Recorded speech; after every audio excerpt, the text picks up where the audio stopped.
Students, I am Tripti Rajput from mathematics department. आज हम लोग स्टार्ट करने वाले हैं differential equation with variable coefficient का सेकंड मेथड पढ़ने वाले हैं हम लोग, जो कि क्या है,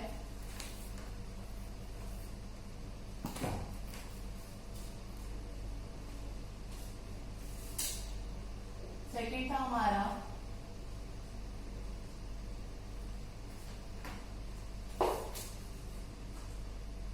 to find particular integral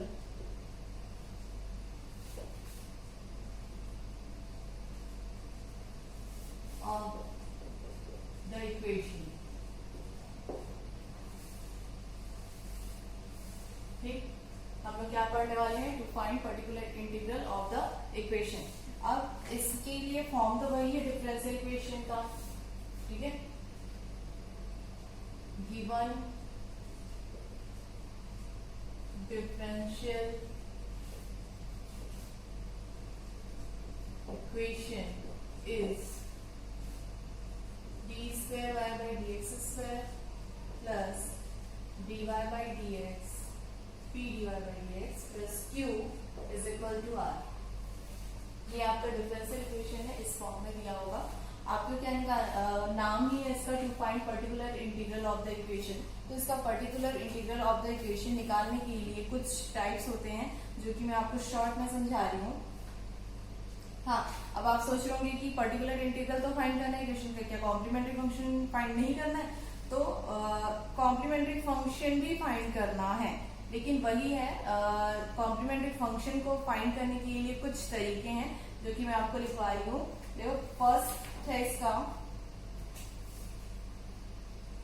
ये चीजें आपको हमेशा इक्वेशन में ध्यान देना है कि ये चीजें मतलब फॉलो कर रही है वो, यानी कौन सी कंडीशन को वो सेटिस्फाई कर रही है। तो if 1 plus P plus Q is equal to 0, ठीक, then complementary function is y is equal to e to the power x का यूज करेंगे हम लोग, ठीक। कॉम्प्लीमेंट्री फंक्शन क्या होगा उसका? y is equal to e to the power x, ठीक। अब सेकंड है, if 1 minus p plus q is equal to 0, then CF is y is equal to e to the power minus x। Third है,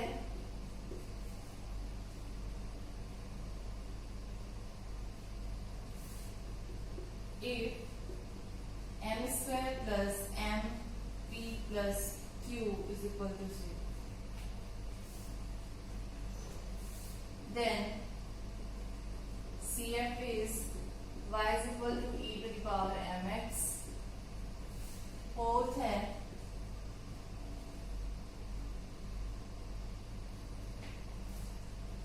if p plus qx is equal to 0, then y is equal to x is a part of CF, ठीक है। ये complementary function होगा। Fifth है,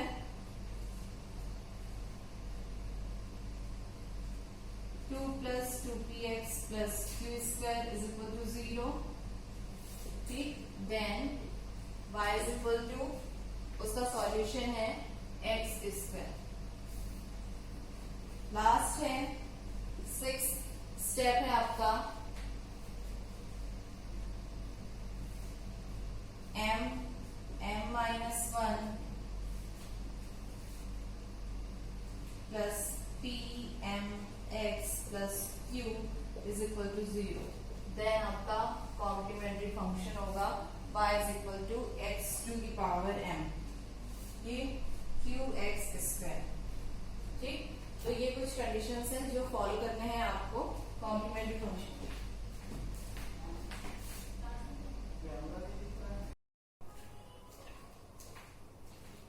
ठीक है, अब इसका सॉल्यूशन आपको पता चल गया है कि कॉम्प्लीमेंट्री फंक्शन कैसा होगा।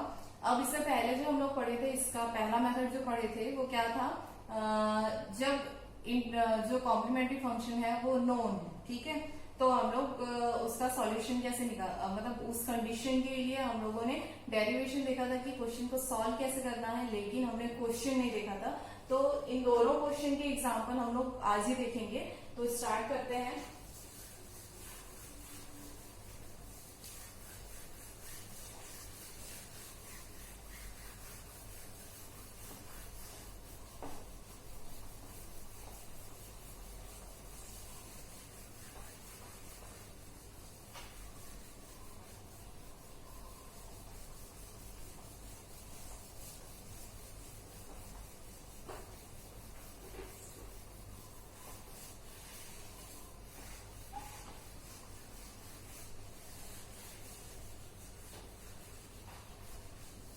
क्वेश्चन लिखिए, solve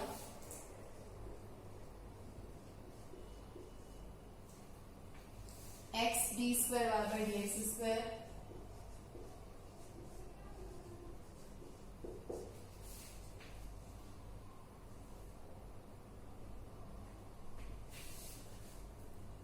minus 2x minus 1 dy by D x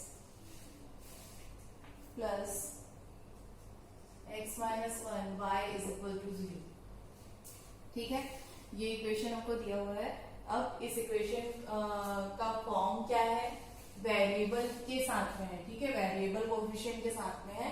तो हम इस इक्वेशन को पहले क्या बनाएंगे, हम लोग लीनियर डिफरेंशियल इक्वेशन बनाएंगे, मतलब जो हमने फॉर्म, जिस फॉर्म के लिए सॉल्यूशन पढ़ा हुआ है उस फॉर्म में लेके आएंगे। उसके लिए क्या करना पड़ेगा, यहाँ जो x है उसको हम कॉमन निकालेंगे। देखो कॉमन निकालने पे ये इक्वेशन क्या, पहले तो एक लाइन लिखनी पड़ेगी, given equation is written as, equation को हम लोग इस तरीके से भी लिख सकते हैं, dx square minus x common निकालेंगे तो यहाँ x डिवीजन में आ जाएगा, dy by D X plus यहाँ पे डिवीजन में आएगा upon X Y is equal to 0, तो जाके भी 0 हो जाने वाला है, वो 0 है तो सेकेंड साइड पे।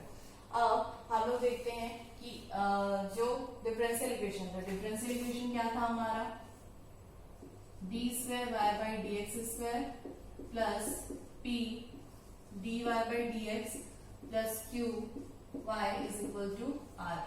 ये होता है हमारा डिफरेंशियल इक्वेशन। हम उससे कंपेयर करेंगे, कंपेयर करने पे देखो p की जगह पे क्या है, p इज इक्वल टू दिया हुआ है 2x minus 1 upon x minus 1, minus में है ये, ठीक, और q की जगह पे क्या दिया हुआ है, x माइनस 1 अपॉन x और r इज इक्वल टू है 0, ठीक। तो अब हम लोग देखेंगे कि 1 प्लस p प्लस q, ठीक है, कंडीशंस जो पढ़ा हमने अभी पर्टिकुलर इंटीग्रल फाइंड करने के लिए, कॉम्प्लीमेंट्री फंक्शन कैसे पता करेंगे हम कि कॉम्प्लीमेंट्री फंक्शन कैसा है इसका, तो कॉम्प्लीमेंट्री फंक्शन पता करने के लिए हमने 6 कंडीशंस देखे थे, तो हम उस कंडीशंस को इसमें अप्लाई करेंगे, ठीक है। अब मैं आपको बता दूं इस क्वेश्चन में दोनों ही मेथड यूज हो रहे हैं, ठीक, एक तो CF निकालने के लिए ये मेथड यूज हो रहा है, ठीक है, जो 6 कंडीशन है वो, और दूसरा ये चीज यूज हो रहा है, ये हम लोगों ने क्या किया था, एक सॉल्यूशन निकाला था इन इक्वेशंस का, तो वो सॉल्यूशन फर्स्ट मेथड में जो सॉल्यूशन निकाला था, डेरिवेशन देखा था, वो भी अप्लाई होगा कुछ इस तरीके से आप देख सकते हैं। जैसे कि second to find particular integral of the equation पढ़ रहे हैं हम लोग, तो उसमें फर्स्ट कंडीशन दिया है 1 plus P plus Q is equal to 0 है यदि, ठीक, तो CF क्या होगा, CF इज इक्वल टू हो जाएगा e to the power x हो जाएगा, ठीक। तो अब हम लोग 1 प्लस पी प्लस क्यू करके देख रहे हैं, इसमें 1 प्लस पी की वैल्यू है माइनस, तो ये माइनस हो गया, ठीक। अब माइनस ओपन होगा, माइनस यदि ओपन हुआ तो ये 2x प्लस 1 अपॉन x हो जाएगा, ठीक। अब प्लस क्यू, तो प्लस क्यू है, क्यू की वैल्यू क्या है, x माइनस 1 अपॉन x है, ठीक, is equal to 0, sorry is equal to 0 तो आना चाहिए, हम लोग इस पे वैल्यू रख रहे हैं इस तरह पे, ठीक। तो आई वैल्यू हमारी x, इसमें एलसीएम है x, तो ये हो जाएगा -2x + 1 + x - 1 अपॉन x हो गया ये। ठीक। उसके बाद में यहाँ हम लोग देख रहे हैं -2x, ये 1 तो और ये 1 तो कैंसिल हो गया, -2x + x कितना हो जाएगा 1 - x upon x, sorry 1 - x upon x। ठीक है, x और x कैंसिल हो जाएंगे तो 1 - 1 आएगा और ये 0 हो जा रहा है, मतलब ये इस कंडीशन को सेटिस्फाई कर रहा है। अब इस कंडीशन को वो सेटिस्फाई कर रहा है तो इसके लिए हम लोग कॉम्प्लीमेंट्री फंक्शन क्या लेंगे, y = e⁻x। ये फिक्स हो गया क्योंकि ये फर्स्ट कंडीशन को सेटिस्फाई कर रहा है। अब सेकेंड हम लोग इसका पर्टिकुलर इंटीग्रल निकालना है, तो पर्टिकुलर इंटीग्रल निकालने के लिए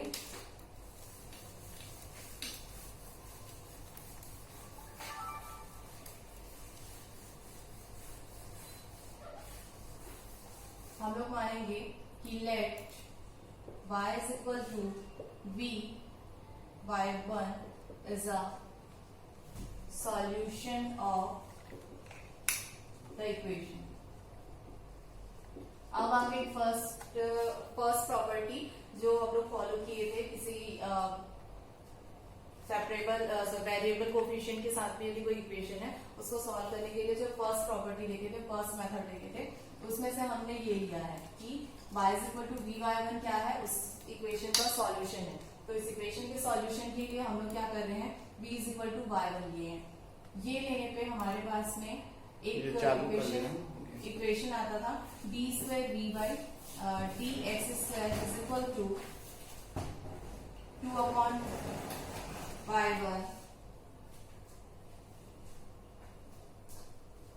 plus p + 2/y1 dv/dx plus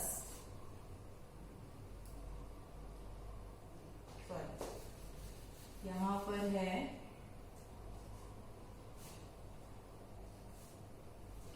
dy/dx dv/dx =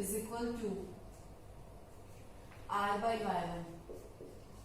ठीक है, ये इक्वेशन हमारे पास में आया था, y1 से डिवाइड किए थे हम लोग इक्वेशन को। पहले हम लोग इसको y को x के रिस्पेक्ट में एक बार डिफरेंशिएट किए थे, फिर 2 बार डिफरेंशिएट किए थे। उसके बाद में ये वैल्यू हम लोग कहाँ रखे थे, दोनों की वैल्यू सेकंड डेरिवेटिव और फर्स्ट डेरिवेटिव की वैल्यू यहाँ रखने के बाद जो फर्स्ट ब्रैकेट बना था हमारा v का, जिसमें v कॉमन था, तो उसमें हम लोगों ने क्या किया था कि उसको वैनिश कर दिया था, और जो सेकंड टर्म था उसमें हमने y1 से डिवाइड किया था। y1 से डिवाइड करने के बाद में हमको कुछ इस तरीके के इक्वेशन हमको मिले थे। ठीक है, अब ये जो इक्वेशन है उसमें हम लोग क्या रखना है, हमको p की वैल्यू रख लो, r की वैल्यू रख लो उसमें। ठीक,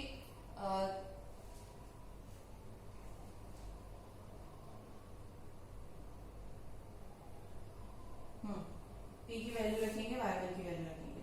अब ये जो y1 की वैल्यू है वो कहाँ से आई, तो कॉम्प्लीमेंट्री फंक्शन हमने जो निकाला है ना, उसको हम लोग y1 माने थे फर्स्ट कंडीशन में, e⁻, हम लोग मानते हैं वैसे तो v1 = y v1 मानते हैं। ठीक है, y y1 माने थे, तो यदि y की वैल्यू e⁻x है तो ये y1 की वैल्यू भी e⁻x हुई ना, तो यहाँ पर भी वही रख रहे हैं हम लोग, d2v/dx² हो गया प्लस p प्लस 2/y1। अच्छा, p की वैल्यू रखनी है हमको, p की वैल्यू क्या है यहाँ से 2x - 1 अपॉन x है, -2x - 1 अपॉन x। ठीक है, तो -2x - 1 अपॉन x d फिर प्लस 2 y1 की वैल्यू है e⁻x, फिर यहाँ पर d अपॉन dx, y1 की वैल्यू क्या है e⁻x, bracket dv/dx = r upon y। y1 की वैल्यू फिर से रखनी है हमको, वो क्या है e⁻x है। ठीक, सारी वैल्यूज हमने रख दी है। रखने के बाद अब हम लोगों ने इक्वेशन में रखा था dv by dx is equal to p। ठीक, तो dv by dx is equal to p रखते हैं हम लोग।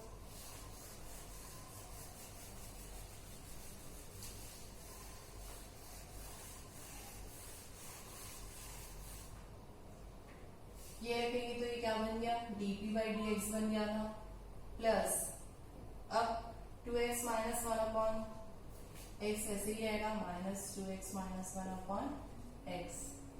ठीक, plus 2 e to the power x। अब यहाँ पर देखो dx x के रिस्पेक्ट में e to the power x differentiate हो रहा है, तो ये e to the power x ही आ रहा है, तो ये दोनों कैंसिल हो गए और आया हमारा dv by dx को क्या लिखना है, हमको p लिखना है, तो ये p लिख दिया हमने, इज इक्वल टू r की वैल्यू क्या थी, 0 थी, तो 0 रखेंगे तो ये भी 0 हो जाएगा।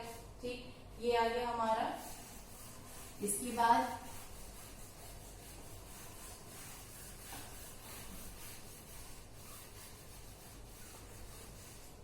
अब देखो इक्वेशन को, इसको एलसीएम ले लेते हैं इसका हम लोग, dp by dx प्लस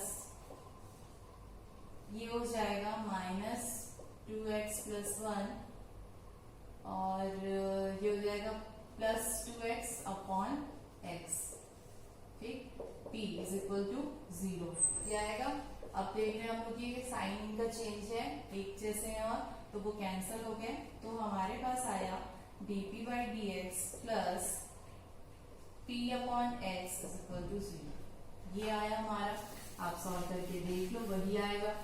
ठीक, अब ये आने के बाद में हम लोग देख रहे हैं कि दूसरी तरफ 0 है, 0 है तो ये लीनियर इक्वेशन के जैसा है क्या, first order linear differential equation की तरह नहीं है, नहीं है तो क्या करेंगे हम लोग, इसको सेपरेट कर लेते हैं, सेपरेट करके सॉल्व कर लेते हैं। तो dp by dx इसको ट्रांसफर कर दिया मैंने, x कॉमन ले लेती हूँ यहाँ से, तो ये बन जाएगा x dp by dx plus p is equal to 0। अब मैं इसको dp by p plus dx by x के फॉर्म में लिख सकती हूँ, इस तरीके से इस इक्वेशन को। अब मैं इंटीग्रेशन ले लेती हूँ दोनों तरफ। ठीक, तो ये क्या बन जाएगा, log p plus log x is equal to log c। ठीक, log c में ले सकती हूँ अपनी इच्छा से। अब मैं फॉर्मूला यदि लगाती हूँ log का, तो ये बन जाएगा log px is equal to log c। log cancel हो जा रहे हैं, px की वैल्यू आ रही है c और ये p की वैल्यू आ रही है c अपॉन x। अब हम लोग p किसको माने थे, dv by dx को माने थे ना, तो dv by dx रख दिया मैंने यहाँ पर is equal to c upon x। वापस मैं वही सेपरेशन ऑफ वेरिएबल लगाऊंगी, तो dv इज इक्वल टू हो जाएगा c x dx। फिर से मैं इंटीग्रेट कर रही हूँ x के रिस्पेक्ट में, तो इसका क्या हो गया v और ये क्या हो जाएगा log c log x। ठीक, अब ये क्या बन जाएगा, b is equal to log x to the power c हो गया। ठीक, तो ये चीजें हैं। अब v की वैल्यू हमको मिल गई है, हमारा पर्टिकुलर मतलब कंप्लीट सॉल्यूशन क्या था, y is equal to v by 1 था। v की वैल्यू हमको मिल गई क्या, log x to the power c और y1 की वैल्यू क्या है, e to the power x। तो ये हुआ आपका कंप्लीट सॉल्यूशन। अब देखो इस एक क्वेश्चन में हम लोगों ने दोनों मेथड अप्लाई किए हैं। ठीक है, तो जहां दोनों मेथड और मेरे ख्याल से आपको दोनों मेथड की जरूरत पड़ेगी इन दोनों इक्वेशन को सॉल्व करने के लिए। अब देखो बचा एक और इक्वेशन बचा है, एक और मेथड बचा है वेरिएबल का, वो है removal of the first derivative. ठीक है, फर्स्ट डेरिवेटिव को रिमूव करके हम लोग डिफरेंशियल इक्वेशन को सॉल्व कर सकते हैं, तो वो मेथड हमको पढ़ना है, तो उसको हम लोग नेक्स्ट वीडियो में पढ़ेंगे। अभी तक इतना ही रखते हैं, ये आप लोग प्रैक्टिस कीजिए और जो भी डाउट्स होंगे वो आप कमेंट बॉक्स में लिख के बताइए। Thank you.